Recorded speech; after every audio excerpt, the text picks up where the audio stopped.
আমাদেরকে একটি ধারা দেওয়া থাকবে এবং আমাদেরকে বলতে হবে ওই ধারার পরবর্তী সংখ্যাটি কত হবে। তাহলে সেটি বের করার জন্য আমরা প্রথমে দেখি একটি ধারা দেওয়া আছে, সেটি হচ্ছে 3, 10, 17, 24, 31। তাহলে আমরা 10 থেকে যদি 3 বিয়োগ দিই তাহলে বিয়োগফল হয় হচ্ছে 7।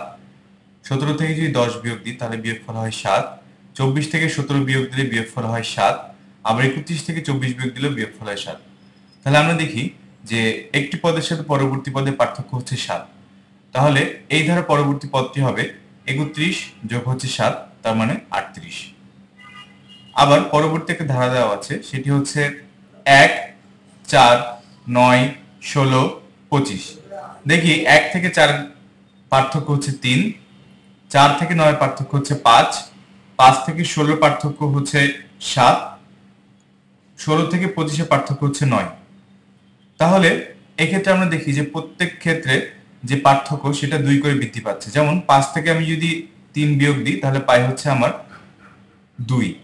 তাহলে 25-এর পরে যে সংখ্যাটি আসবে সেটি হবে 25 যোগ হচ্ছে আগের যে পার্থক্য ছিল সেটি হচ্ছে 9, তার সাথে আর 2 যোগ হবে।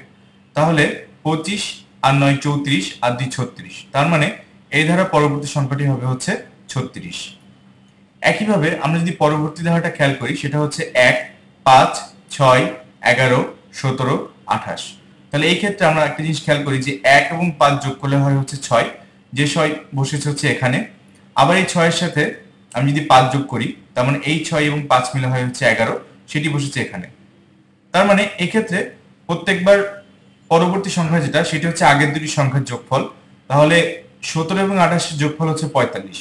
তাহলে এই ধারার পরবর্তী সংখ্যাটি হবে হচ্ছে 45।